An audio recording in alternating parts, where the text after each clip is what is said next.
Good evening, everyone. It's Amy Dickinson Campbell, and this will be for Saturday, January 7th.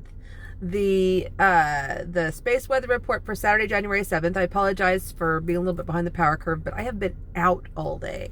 All right, so we know that there's the sunspot that's really busy and it's really active and it's coming toward Earth. So you're going to start seeing some more of that moving along toward us as it gets there. Right now, solar winds are blowing at 462 kilometers a second. We've got some basic M-class flares, so they're more elevated than the C, but they're not quite as bad as X. But those M-class flares are still extreme, so you're going to mind those. And neutron count is 1.7% above the maximum, so it's still elevated.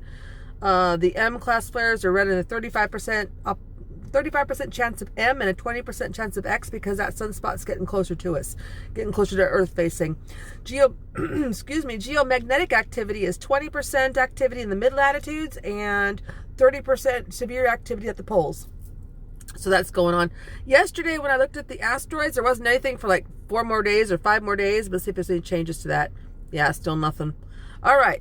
So again, with this extreme UV and this geomagnetic activity and all this stuff, this coronal mass ejections that are coming, this is where you need to hydrate, stay shaded. The elevated neutron count, those are heavy particles. They can make you feel nauseous. They can make you feel, headachy. The coronal mass ejections and those solar flares and stuff like that, when the solar winds especially pick up, they can cause earthquakes, they can cause satellite disruption, cell phone problems, radio blackouts, they can cause power grid problems, and they can make you feel like you're super depressed. My husband even said, and he's a combat vet, and he said he was at work the other day and just burst into tears because all of a sudden he was just hit with depression. And I went, I'll bet you guys got hit with an X-class flare. And sure enough, one had hit. Because I was like, he goes, but I was inside. I'm like, those things can set off earthquakes. You think they can't come through a wall?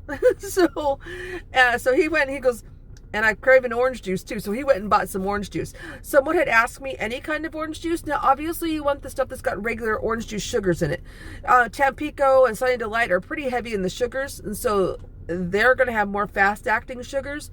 Regular orange juice has the slow-acting natural sugars. And so my recommendation from what I've read is just regular orange juice. It doesn't matter what brand, just regular orange juice. Pulp or no pulp. But you just, the Tampico and the Sunny Delight, if that's all you can get your hands on, it's better than nothing. So, all right, guys, send in love. Look out for each other. Look out for your plants. Look out for your animals. And look out for your infirmed and your elderly and each other. Now I'm sending love. I won't see you on Sunday, but I'll see you again on Monday. Bye.